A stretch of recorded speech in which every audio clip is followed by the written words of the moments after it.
Hello नमस्कार दोस्तों। आइए जानते हैं मुरादाबाद ज़िले के बुद्धि विहार की एक घटना, जिसमें पति पत्नी और उनकी 4 साल की बच्ची एक किराए के मकान में रह रहे थे। अचानक से पत्नी की मौत हो जाती है और उसका सारा इल्ज़ाम उसके पति के ऊपर आता है। पत्नी फंदे पे लटकी हुई थी और उसकी 4 साल की बच्ची ने जब उसको इस तरह से देखा तो अपनी नानी को फ़ोन करके वीडियो कॉल पे अपनी माँ को दिखाया। जैसे ही नानी ये घटना देखती है, वो काफ़ी परेशान हो जाती है और अपने परिवार वालों को ये घटना के बारे में बताती है। तो आइए जानते हैं शुरू से आखिर तक पूरी कहानी क्या है। मुरादाबाद के मंझोला में बुद्धि विहार में फंदे पर लटका शिक्षिका रूबी रानी का शव और उसकी हत्या के आरोप में पुलिस ने उसके पति इंजीनियर को गिरफ्तार कर लिया, कोर्ट में पेश किया और उसके बाद उसे वापस से जेल में डाल दिया। उधर जब रूबी की पोस्टमार्टम रिपोर्ट आई तो उसमें भी लटकाकर मारने की पुष्टि की गई है। गाजियाबाद जनपद के मुरादनगर थाना क्षेत्र के जलालपुर डिलार निवासी सिद्धार्थ ने मंझोला थाने में केस दर्ज कराया। उसकी बहन रूबी, जिसकी उम्र 35 वर्ष थी, उसकी शादी 2019 में गाजियाबाद के मोदी नगर के खंगरपुर निवासी रोहित कुमार के साथ में हुई थी।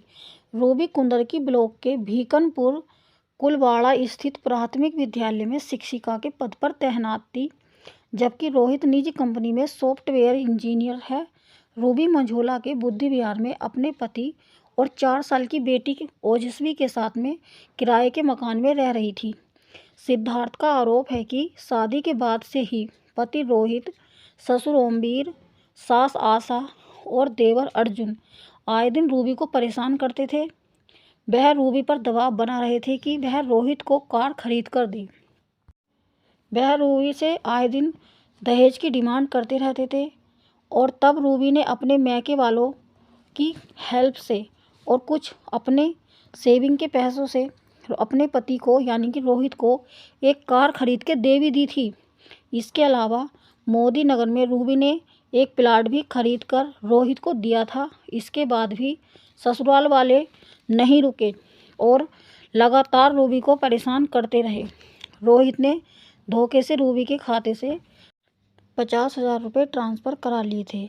जब रूबी को ये बात पता लगी तो उसने अपने पति से पूछा। तब रोहित नाराज़ हो गया था और दोनों में झगड़ा हुआ। जब से रूबी को ये बात पता लगी थी कि उसके खाते से 50,000 रुपये ट्रांसफ़र हुए हैं, तभी रोहित नाराज़ हो गया था और दोनों में आए दिन झगड़े होने लगे थे। रोहित इस बात से नाराज़ था कि रूबी ने उससे पैसों के बारे में क्यों पूछा। तब रूबी के साथ मारपीट की, दुपट्टे का फंदा बना के कुंडे से लटका दिया, जिससे रूबी की मौत हो गई। रूबी और रोहित की 4 साल की बेटी है। बेटी अब अपने मामा के साथ चली गई है। बच्ची अपने मम्मी पापा के लिए काफ़ी परेशान है। मम्मी उसके इस दुनिया में नहीं है, लेकिन पापा को भी जेल में डाल दिया गया है। इससे बेटी काफ़ी ज़्यादा सदमे में है। जब रूबी फंदे पे लटकी हुई थी, तब बच्ची ने अपनी नानी को वीडियो कॉल किया और अपनी माँ का सब फंदे पे लटका हुआ नानी को दिखाया, जिससे नानी काफ़ी परेशान हो गई थी और उसने परिवार के अन्य सदस्यों को खबर दी। तब परिवार वाले उसके पास पहुंचते हैं और पुलिस को सूचना देते हैं, जिससे पुलिस मौके पर पहुंचकर आरोपी को पकड़ लेती है। रूबी को भी अस्पताल में एडमिट कराया जाता है, लेकिन तब तक रूबी इस दुनिया को छोड़ के जा चुकी थी। मासूम बच्ची ने ही बताया कि पापा ने मम्मी को लटकाया है, मम्मी बात नहीं कर रही है। मम्मी की मौत और पिता के जेल जाने से बच्ची काफ़ी सदमे में हो गई है।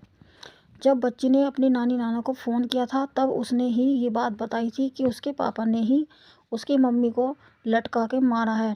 बाद में पोस्टमार्टम रिपोर्ट आई और उससे भी लटका के मारने की पुष्टि हुई। इसी सबूतों पर पुलिस ने आरोपी को गिरफ्तार कर लिया है।